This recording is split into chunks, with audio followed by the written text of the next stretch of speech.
Buenos días, hoy te voy a mostrar cómo dividir pantalla en Samsung Galaxy A40.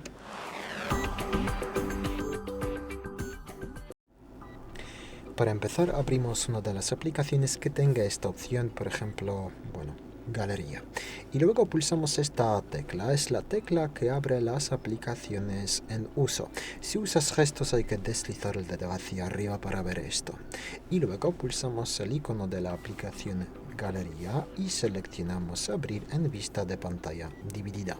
Luego seleccionamos otra aplicación, aquí puedes ver aplicaciones compatibles, pulsamos por ejemplo Chrome y así podemos usar ambas aplicaciones a la vez.